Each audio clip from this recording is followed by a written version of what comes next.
चलिए अब प्रश्न देखते हैं, सेंट्रल प्रोसेसिंग यूनिट के लक्षण बताइए। तो सेंट्रल प्रोसेसिंग यूनिट के लक्षणों से यहाँ तात्पर्य है कि वो उसमें क्या क्या मुख्य चीज़ें होती हैं और उनका काम कैसे चलता है। तो इसमें जो है सेंट्रल प्रोसेसिंग यूनिट में चार पांच चीज़ें होती हैं। एक तो होती है क्लॉक गति, दूसरी होती है कैश, तीसरी होती है इसकी संरचना कैसी है, और चौथी होती है जो स्लॉट होते हैं कि जो भौतिक आकार में जो चिप बनी होती है उसको मदरबोर्ड पर कैसे लगाया जाएगा, उसमें एक चिप में कितनी एक चिप के अंदर आजकल कई सारी चिप कई संस्करण होते हैं उसके, तो और उसमें कितने ज़्यादा से ज़्यादा ट्रांजिस्टर लगे हुए हैं। इसके अलावा उसके अंदर क्या विशेष अन्य योग्यताएं हैं। देखिए जैसे मैंने पहले आपको दिखाया, जो हमारा ये वाला चित्र था, ये जो मदरबोर्ड वाला चित्र था, इसमें ये एक अकेली सीपीयू लगी हुई है ना। ये सीपीयू देखिए, ये जो सीपीयू है 8088 लगी है ना यहाँ पर, इसमें जो ट्रांजिस्टर्स लगे हैं वो उनकी संख्या, ये पुरानी सीपीयू है तो कम होते थे, आजकल के समय में बहुत हो गए। लेकिन इसमें जो है मुख्यतः गणना करने की चीज़ थी। इस आजकल के जो सीपीयू आते हैं उनमें मल्टीमीडिया एक्सटेंशन, सिक्योरिटी के एक्सटेंशन, मतलब मल्टीमीडिया मतलब ये केवल गणितीय गणना के लिए होते थे।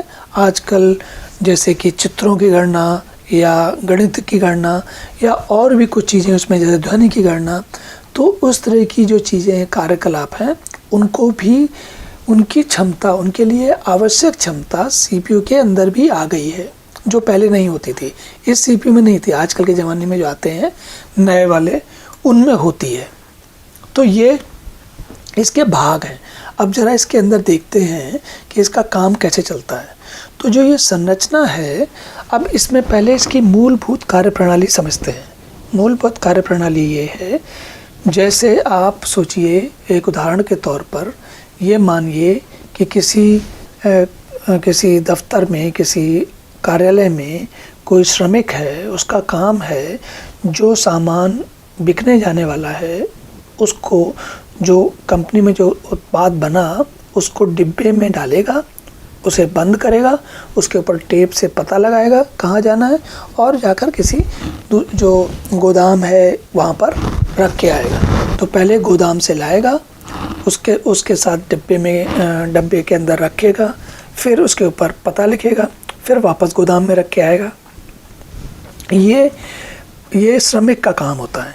अब हम उसको ज़रा कंप्यूटर की दुनिया में या माइक्रो प्रोसेसर की दुनिया में, सेंट्रल प्रोसेसिंग यूनिट की दुनिया में इस बात को समझते हैं। तो जब आप कंप्यूटर को कोई काम बताते हैं तो उसको, ये एक बहुत छोटे स्तर पर समझा रहा हूँ, यही प्रक्रिया बार बार होती है। कैसे? जो काम आप बताते हैं तो उसमें जो ये प्रोसेसर है, कार्यवाहक है, ये पहले क्या काम करना है उसको गोदाम से लेके आता है, उसकी जानकारी लेके आता है, फिर उसको उस काम को कैसे करना है उसको समझता है और करता है, समझने के बाद करता है और करने के बाद वापस गोदाम में रख के आता है। लेकिन ये प्रक्रिया, इस बीच में क्या हुआ कि ये जो काम करने की स्पीड थी इसकी, ये जो लाओ, समझो, करो, वापस रखो, इसकी गति जो है बढ़ती चली आ रही है। जैसे क्लॉक की गति होती है ना, ये जो क्लॉक स्पीड है ये बहुत बढ़ती चली आ रही है, बहुत ज़्यादा तेज़ हो गई है।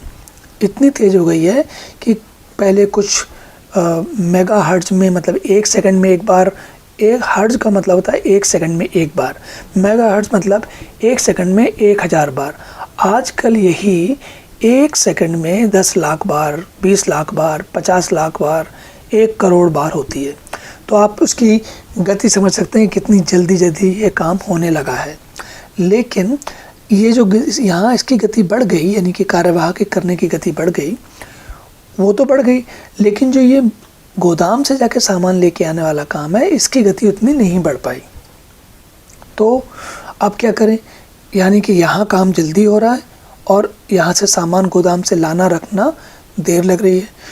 अब हम ज़रा अपने उदाहरण में एक चीज़ थोड़ी बदलते हैं। वो क्या है?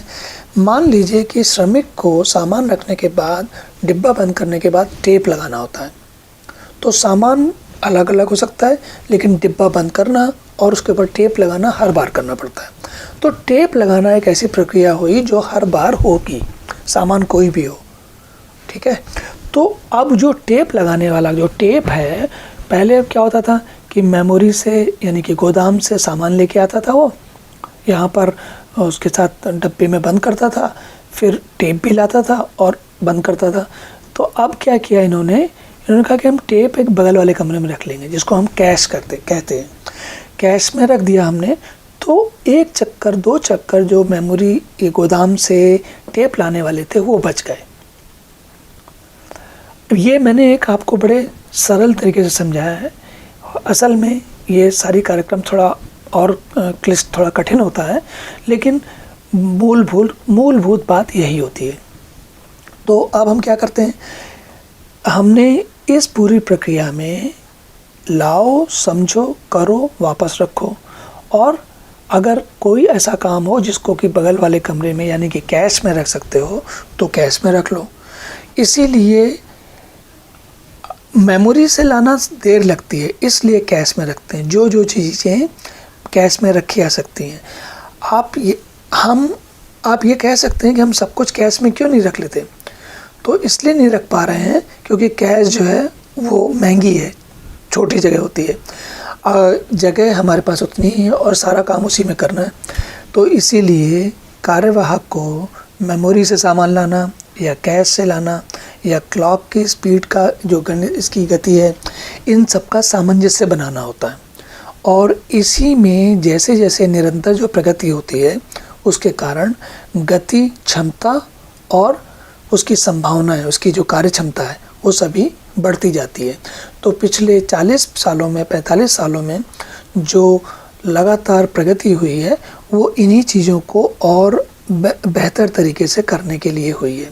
तो जो पहले के प्रोसेसर थे वो कम कर पाते थे, अब जैसे जैसे नए आते हैं वो ज़्यादा काम कर सकते हैं। यहाँ तक कि इनमें नंबर, जो ट्रांजिस्टर्स के नंबर हैं, जो पहले उसमें 2-2.5 हज़ार होते थे, आजकल वो 1-2 करोड़ से ज़्यादा होते हैं। इसी तरीके से पहले उसमें मल्टीमीडिया एक्सटेंशन, सिक्योरिटी एक्सटेंशन ये नहीं होते थे, आजकल वो सब भी जुड़ गए हैं।